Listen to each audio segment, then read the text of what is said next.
And then separately on the Pakistan elections, I know you have been asked several times, now that the elections were held, does the United States have a message to people in does the United States have a message to people in Pakistan after the controversial elections? Well, first, millions of Pakistanis went to the polls today to vote, and I will reiterate that Pakistan's future leadership is for the Pakistani people to decide, and our interest continues to be in the democratic process. We strongly condemn all instances of election-related violence, both in the weeks preceding elections, as well as those that transpired on election day.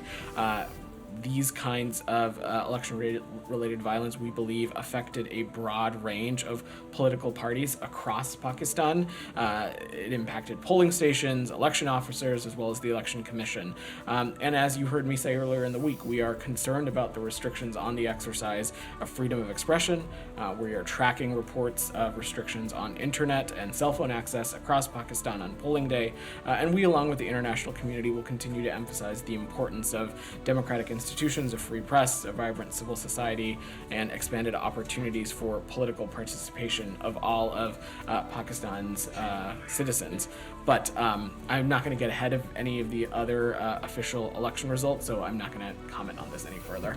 How would you characterize the working relationship between the United States and Pakistan moving forward?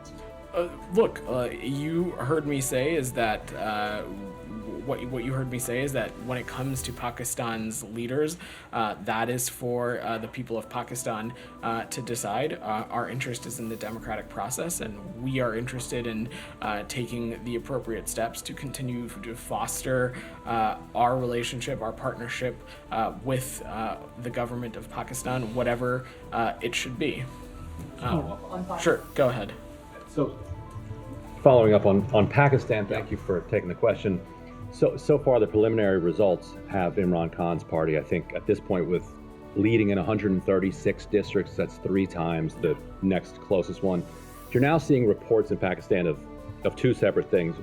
One, the army is in the streets, the police are in the streets, they're surrounding polling stations, and you're seeing a lot of reports and videos of efforts to change the votes. They're kicking election officials out. There's a lot of concern that number 136 by tomorrow morning in Pakistan could be pushed down lower.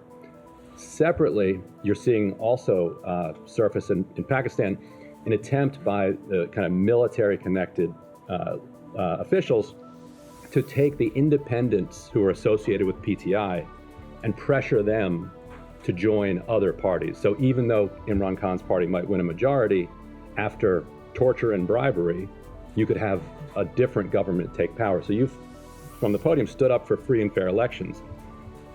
But free and fair elections are one thing, but if you torture your way to a majority after that, that doesn't quite live up to kind of the values that you were stating from there. So this seems like a pretty pivotal moment for Ryan, America and Pakistan relations. Look, Ryan, the thing about preliminary results is that they are preliminary, and I am not going to get ahead of any official results, and so I'm not going to comment or speculate further on what a government could look like, what the makeup could be, or anything like that. So you would be okay what I will just reiterate again is that we condemn all instances of election-related violence, even some of the kinds that you are describing, that took place in the weeks preceding the election as well as on election day. We also believe that these kinds of actions have affected a number of political parties across Pakistan. And we're also concerned about the steps that were taken to restrict freedom of expression, specifically around internet and cell phone use. But again, I'm just not going to just real quickly, speculate on results or government makeup. But let's say the Pakistani people do elect a majority of independents associated with the PTI,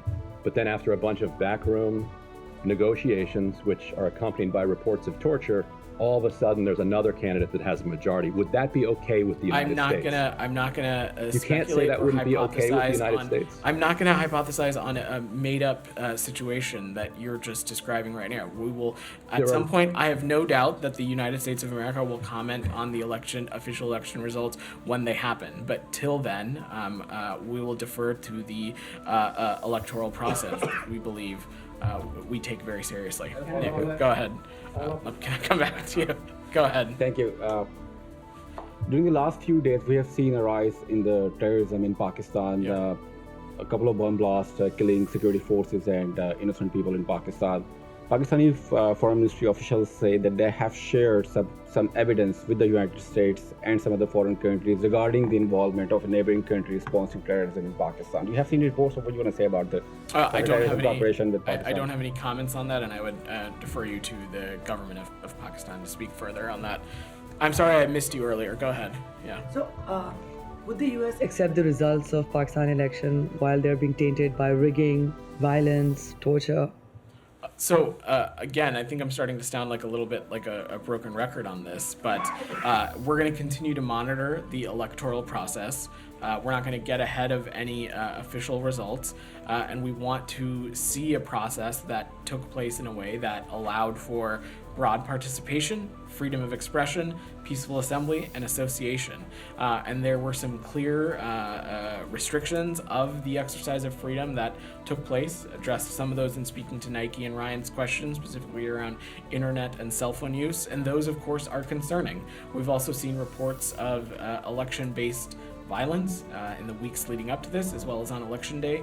Those continue to be concerning, and those we believe have impacted a number of political parties. But again, I'm just not going to get ahead of this, and it is truly up to the people of Pakistan to decide their political future. Just last question.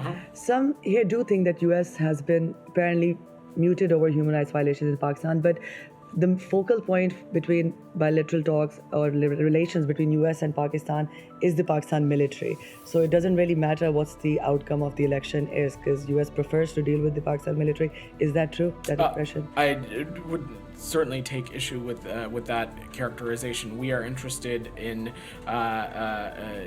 the first. Let me take a step back. The makeup of the government of Pakistan is up for the Pakistani people to decide. What the United States is interested is in deepening our partnership and cooperation with the government of Pakistan, irregardless of what the makeup of the government is. That is not for us to decide. There are a number of areas which we believe we've got some strategic shared priorities, and we look forward to continuing to work in that space. All right. Thank you. Nick, I think that's all we got time for anyways. Go ahead. So two questions then.